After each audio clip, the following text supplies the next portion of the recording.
नमस्कार। आज हम शुरू कर रहे हैं कम्युनिटी फार्मेसी एंड मैनेजमेंट का पहला चैप्टर।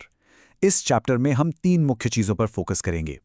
पहली है कम्युनिटी फार्मेसी प्रैक्टिस की डेफिनेशन, यानी इसकी परिभाषा क्या है। दूसरी, हम इसके इतिहास और विकास के बारे में जानेंगे, खासतौर पर कम्युनिटी फार्मेसी के संदर्भ में। और तीसरा, हम इंटरनेशनल और इंडियन सिनेरियोज को देखेंगे, यानी दुनिया भर में और भारत में इसकी क्या स्थिति है। चलिए शुरू करते हैं। तो इस पूरे अध्याय को हमने 5 हिस्सों या सेक्शंस में बांटा है। सबसे पहले सेक्शन 1 में हम कम्युनिटी फार्मेसी का परिचय लेंगे। सेक्शन 2 में हम भारत में फार्मेसी के इतिहास पर नजर डालेंगे। उसके बाद सेक्शन 3 में हम आज के दौर की फार्मेसी, उसकी प्रैक्टिस और उसमें आने वाली समस्याओं को समझेंगे। सेक्शन 4 में हम देखेंगे कि कैसे ये पेशा प्रोफेशनलिज्म की तरफ बढ़ रहा है। और आखिर में सेक्शन 5 में हम भारत की तुलना विश्व के दूसरे देशों से करेंगे। तो चलिए अपने पहले सेक्शन के साथ शुरुआत करते हैं, इंट्रोडक्शन टू कम्युनिटी फार्मेसी।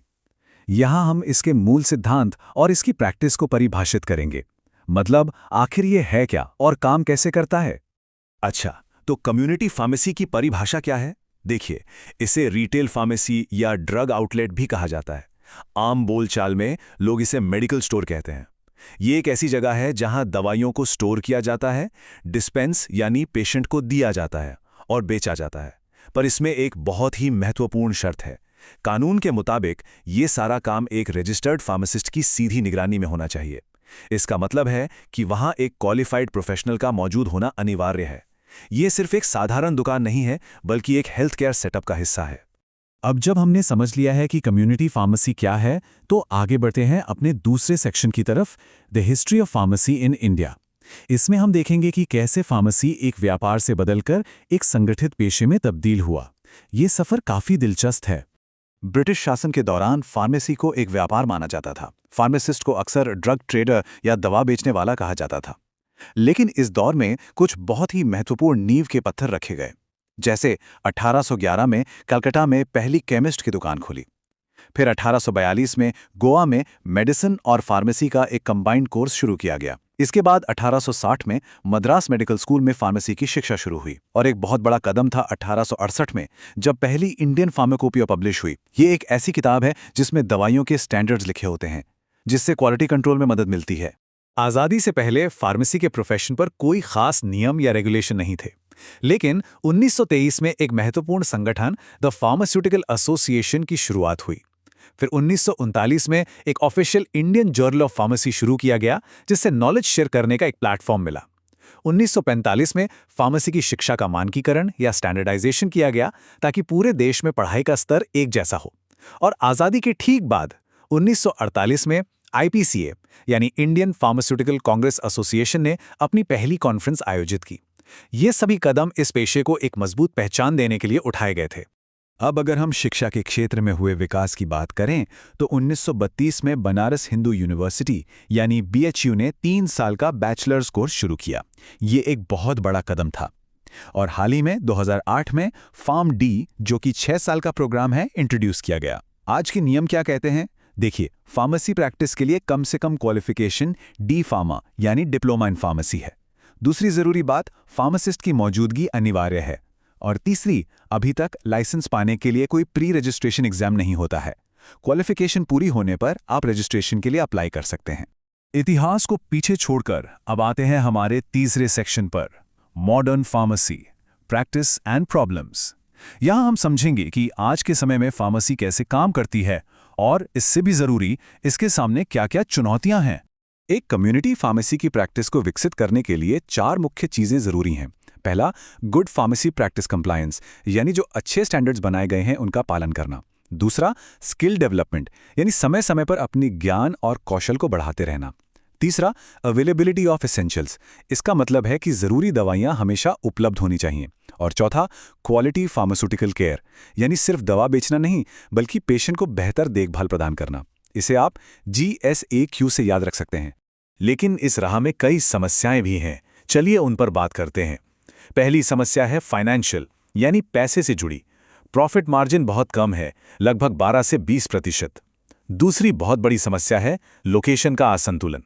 जैसा कि आप इस इमेज में देख सकते हैं, शहरी इलाकों में बहुत सारी फार्मेसीज हैं, जिससे कंपटीशन बढ़ता है। वहीं दूसरी तरफ ग्रामीण इलाकों में फार्मेसीज की बहुत कमी है, जिससे वहां के लोगों को दवा के लिए दूर जाना पड़ता है। और भी समस्याएं हैं। पहली है ऑनरशिप की। कोई भी व्यक्ति, चाहे वो फार्मासिस्ट ना भी हो, एक फार्मेसी खोल सकता है।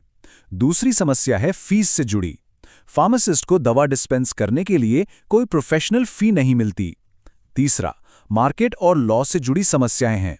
एक ही दवा के इतने सारे ब्रांड्स हैं कि कंफ्यूजन होता है। और सबसे बड़ी चिंता की बात है कानूनों का ठीक से पालन ना होना। कई जगहों पर बिना फार्मासिस्ट के या बिना प्रिस्क्रिप्शन के दवाइयां दे दी जाती हैं, जो कि गलत है। इन सभी चुनौतियों के बीच एक सकारात्मक बदलाव भी हो रहा है। हम अब चौथे सेक्शन में हैं, द शिफ्ट टुवर्ड्स प्रोफेशनलिज्म। यहाँ हम देखेंगे कि अलग-अलग एसोसिएशंस इस पेशे की छवि को सुधारने के लिए क्या भूमिका निभा रही हैं। इस बदलाव में इंडियन फार्मास्यूटिकल एसोसिएशन यानी आईपीए एक अहम भूमिका निभा रहा है। सबसे बड़ी चुनौती है लोगों की सोच। अक्सर लोग फार्मासिस्ट को एक ड्रग ट्रेडर यानी दवा बेचने वाला ही समझते हैं। आईपीए की कोशिश है कि इस सोच को बदला जाए और लोगों को ये समझाया जाए कि फार्मासिस्ट एक प्रोफेशनल है, एक स्वास्थ्य सेवक है। जैसा कि इस डायग्राम में दिखाया गया है, इस ड्रग ट्रेडर की छवि से प्रोफेशनल की छवि तक का सफर आईपीए के प्रयासों से ही संभव हो रहा है। अब हम अपने आखिरी और 5वें सेक्शन पर आ गए हैं, India's global standing, a comparison. यहां हम देखेंगे कि भारत की स्थिति अंतर्राष्ट्रीय स्तर पर दूसरे देशों के मुकाबले में कैसी है। ये टेबल कुछ बहुत जरूरी आंकड़े दिखाती है। अगर हम इंडिया को देखें तो रजिस्टर्ड फार्मासिस्ट की संख्या लगभग 10 लाख है और कम्युनिटी फार्मासिस्ट की संख्या 7.5 लाख, स्टोर्स की संख्या भी 7.5 लाख है। ये संख्याएं बहुत बड़ी हैं, लेकिन अब आते हैं सबसे चिंताजनक आंकड़े पर, एवरेज एनुअल इनकम। भारत में ये सिर्फ $2,854 है। अब इसकी तुलना साउथ अफ्रीका से कीजिए, जहां ये $25,000 है, या हांगकांग से, जहां ये $61,000 से भी ज्यादा है। ये अंतर बहुत बड़ा है। तो इन आंकड़ों से हम क्या निष्कर्ष निकाल सकते हैं? पहला पॉइंट है इनकम और सेटिस्फैक्शन। इतनी कम आय के कारण फार्मासिस्ट में संतुष्टि का स्तर बहुत कम है। दूसरा, सिस्टमिक गोल्स। ये आंकड़े बताते हैं कि हमारे हेल्थ सिस्टम को बेहतर गोल सेट करने की जरूरत है ताकि फार्मासिस्ट की क्षमता का पूरा उपयोग हो सके। और तीसरा, साउथ अफ्रीका से तुलना। इससे हमें यह समझना चाहिए कि सिर्फ फार्मासिस्ट की संख्या बढ़ाना काफी नहीं है, उनका सही तरीके से प्रबंधन और वितरण भी जरूरी है। इस आंकड़े पर एक बार फिर से गौर कीजिए, $2,854। ये भारत में एक फार्मासिस्ट की औसत सालाना आय है। ये नंबर इस पेशे में मौजूद फाइनेंशियल चैलेंजेस को साफ साफ दिखाता है। और ये चार्ट शायद सबसे जरूरी कहानी कहता है। इसके अनुसार भारत में 82.5% फार्मासिस्ट अपने पेशे से संतुष्ट नहीं हैं। सिर्फ 17.5% ही अपने काम से खुश हैं। ये एक बहुत बड़ा रेड फ्लैग है, जो बताता है कि इस सेक्टर में तुरंत सुधार की जरूरत है। तो इस पूरे अध्याय में हमने इतिहास, वर्तमान चुनौतियों और अंतर्राष्ट्रीय तुलना को देखा। अब इन सभी जानकारियों के आधार पर एक सवाल आपके लिए है।